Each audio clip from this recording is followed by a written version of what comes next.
Hello, everyone, and welcome to our Sunday Namaste. The energy and the laughter and the joy is flying high today.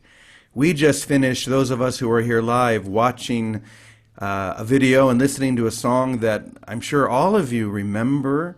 And if you were here singing it live, I'm sure you just felt your heart open. I felt tears coming down my face because it so perfectly well sums up this the energy, the expansion, the grace that's filling us, and most of all, the joy. The song was from the musical Godspell, Day by Day.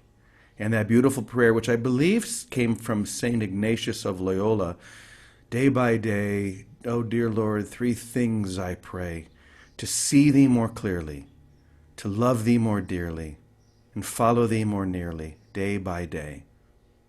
For me, here in my anchor hold experience, this seems to be the real foundation.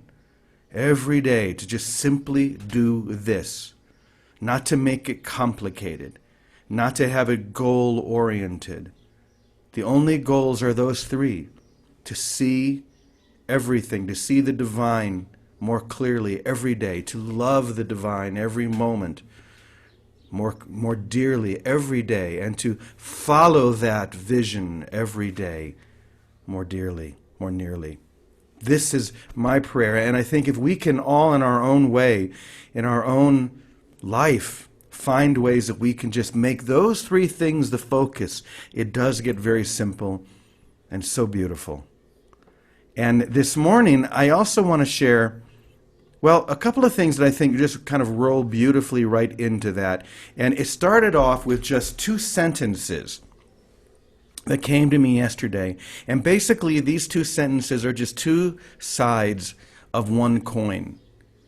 And I'm going to share that, but then I want to just kind of roll right naturally into something so powerful that I read this morning that came from Richard Rohr's email. I know some of you get the Richard Rohr email, and you may have already read this, but I think it bears hearing for all of us. But before we do, I just want to mention that those of you who have been taking the 7-week St. Francis course that I've been sharing, I think we're going to be on week 4? Yeah, week 4 coming up here. Last week was all about the Holy Fool. The Holy Fool, which St. Francis certainly was one. And watching the video for Day by Day from the movie, oh my goodness, it brings that to life for me. All these clowns dressed up in colorful clothing, painting flowers on each other's faces. It would be so easy to say, this is so foolish, they're like children. Yes, exactly, they're like children. They're fools for God. And when we choose to let go of the logic and the ways of the world, or we could say perception or split mind, when we stop trying to get whatever it is we think we want or need and simply accept what is all around us every moment, then we become those same fools. We become those same colorful characters. And day by day, we begin to feel our heart opening, our eyes opening, and following that vision every moment. So, let me share first these two lines. I said that these are just flip side of the same coin. They're the exact same length. They're the exact same words, just in a different order, but they say the exact same thing. And here they are. Show me who you are, that I may know who I am. This works so beautifully with that song we just shared. Show me who you are, so that I may know who I am. Of course, when we say I am, we're not talking about this limited self. We're talking about that consciousness, the Christ, the Buddha consciousness, the I am consciousness that's within each one of us. Show that to me by letting me see who you are, to see the divine everywhere, in every moment. Not as an entity or as a being. There's no such thing, but it's everywhere in every moment. Show that to me so that I may know who I am. And then the reverse of this, the exact same thing. which is, show me who I am so that I may know who you are. Show me the truth of who I am by letting go of everything that I am not, letting go of the shell that I've claimed before now, so that I can see that same light, that same presence everywhere, in every moment. So whichever one we choose, it's the exact same thing. You could flip a coin. Now, if you flipped an ordinary coin, half the time it's going to come up on heads, the other half is going to come up on tails.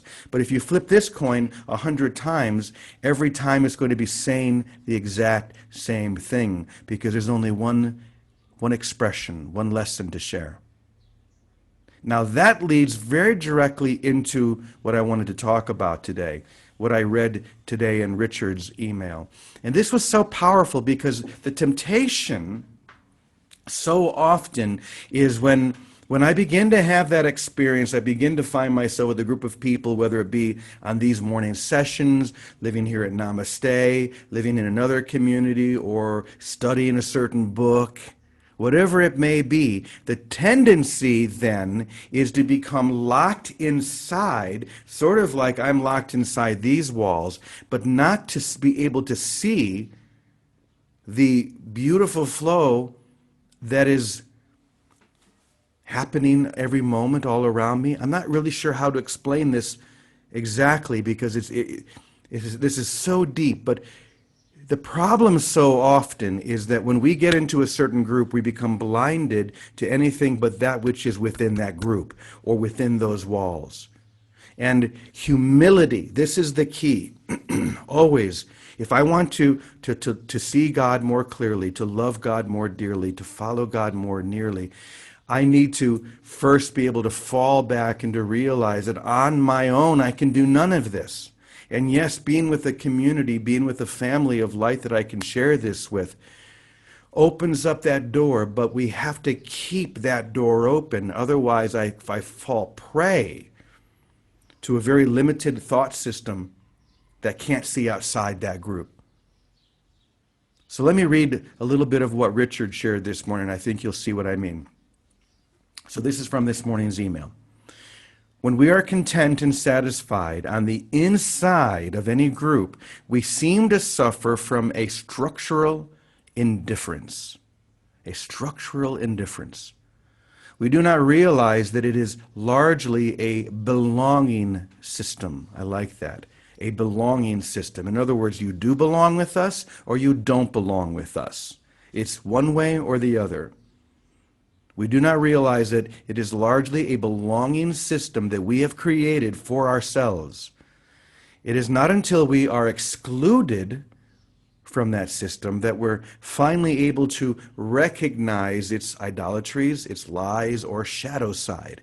Only when we somehow get pushed outside the walls are we able to see what we bought into and how limited it is. The whole point of this is to be unlimited. The whole point of this is to be in an experience, not a structure, but an experience that is wholly beyond these limits, that shatters these limits. And we can't do that until we finally step outside. So this may show up in a lot of different ways in your life. Maybe some of you who are students of A Course in Miracles, you may think, well, this is the only thing, this is all we need. That may be true for you, but it's not true for everyone. Even A Course in Miracles says that a universal theology is impossible. But a universal experience is not only possible, but needed and required. It's not about a book or a community or anything else. You need to let all of those things go, and that's why A Course in Miracles says, throw away this course. Come with wholly empty hands. Don't hold on to anything. Don't think that any community or coming together at 11 o'clock on Sundays is going to do anything. You have to be able to be wholly empty within all of those containers so that you can avoid what Richard calls the idolatries, the lies, or the shadow side of that belonging system. Once again, the idea that you either belong here or you don't. That could be a big problem and a huge limitation. Okay, let me go on. It says, it is often the privileged knowledge of the outsider, the knowledge of the outsider that finally opens up the playing field. People can be personally well-intentioned and sincere, but structurally, they cannot comprehend certain things. For example, in his ministry, Jesus quotes the call of Isaiah to describe this collective social disregard. He says, this is what Isaiah said. You will hear and hear again, but will not understand. You will see again and again, and you will not perceive. Insiders, and this is important, insiders, if you have to stay inside the collective, insiders are by nature dualistic because they divide themselves from the so-called outsiders. Once again, that belonging system. If you're here doing what we're doing, then you got it. If you're not here, then you're the dead ones. Don't fall into that trap. Richard goes on to say, I believe it is for that reason that so many saints and mystics and everyday people have chosen to live their entire lives at the edge of most systems. They take their small and sufficient place in the great and grand scheme of God by living on the edge of the inside. Living on the edge of the inside. They build on a solid tradition from the inside, but from a new and dynamic stance which is on the edge, where they cannot be co-opted by a need for security, possession, and the illusion of power. Do you see that that's all the belonging system is? Whether it be a community, a church, a book, whatever it is, all it really is the need for security, possessions, or the illusion of power. Once again, if you're in here with us, you've got it. If you're not, you don't. Dualistic by nature and false completely. Okay, one little bit. We're going to bring it back to St. Francis now. People such as Francis or Clare of Assisi tried to live on the margins so that they will not become enamored. This is so important. They will not become enamored by the illusions and the payoffs of the prevailing systems. They know that this is the only position that ensures continued wisdom, ever-broadening perspective, and even deeper compassion.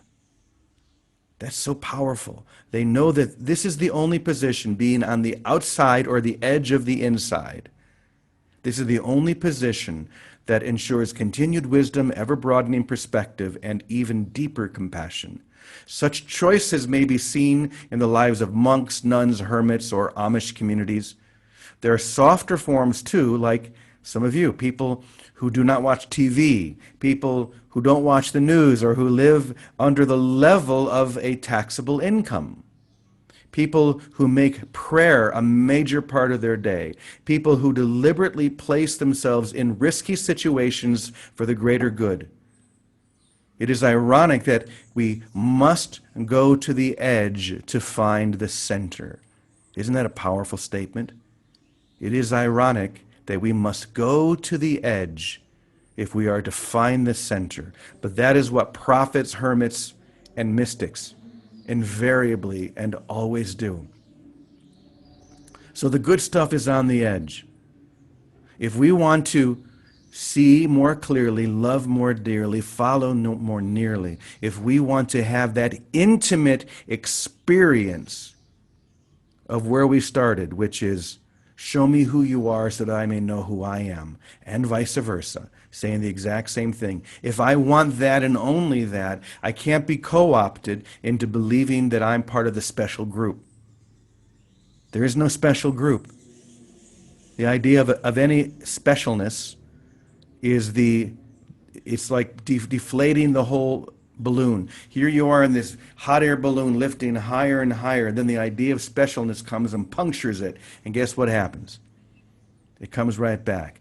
Don't allow that to happen to you. Live freely on the edge of the inside, and just give everything. Just seek those three things we started with, to see God more clearly, to love God more dearly, and to follow God more nearly, day by day by day by day.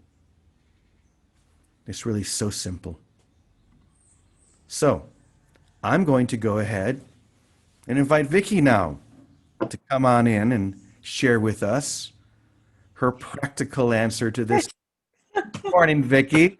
I Morning, I James. knew you'd be excited by sharing that song. You look like you're someone from the video. I know. Look at me. Polka dots.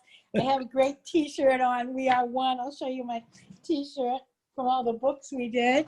We are one. There we go.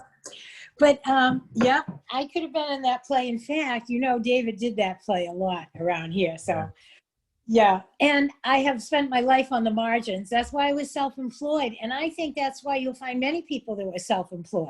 And being in the restaurant business or the housing with the kids, it kept me in a very safe margin to join, but not to go into the system.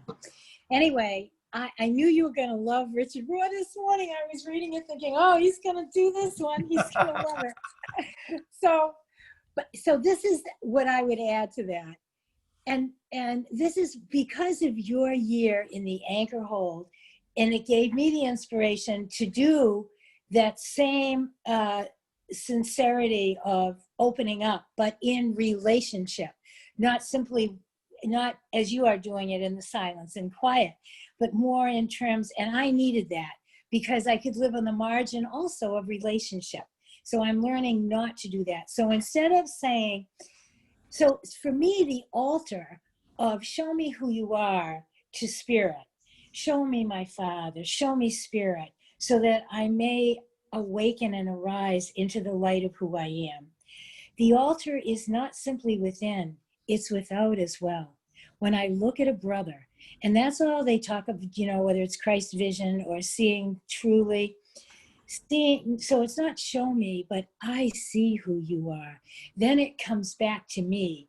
If the circle of belonging is small, I want to make the circle inclusive. My circle is big, and it includes everybody from, high, low, polka dot, striped, whatever you are, because that's where we live. And I see you, everyone, I see you. And then the only thing to do is to take a breath and take in what I see, that holiness. And that brings us into an immediate now. And then how to be, how to give, how to join is self-evident. Whatever is at hand becomes the tool, the means, the prop of giving, of sharing, and of greater joining. Whether it be a cup of tea or a glass of water or a dollar bill or a home, the goal is not anything but extending the light. And I'm learning that, and I have to say humbly, I'm learning that really just right now. My sisters are all over the house. Everybody's tearing everything apart. It's like, oh.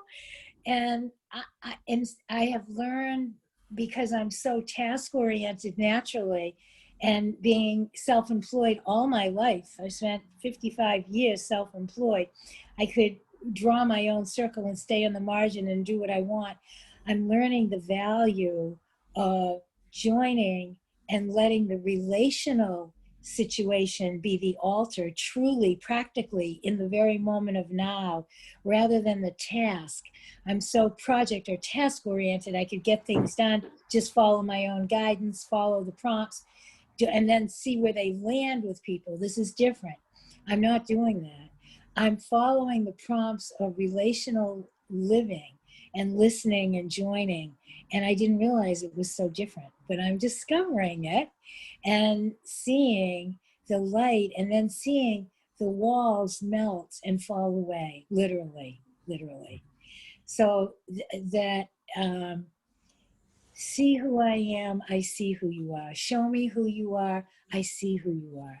And it comes to life wherever we are. It is a way of life. It is the focus of Christ's vision.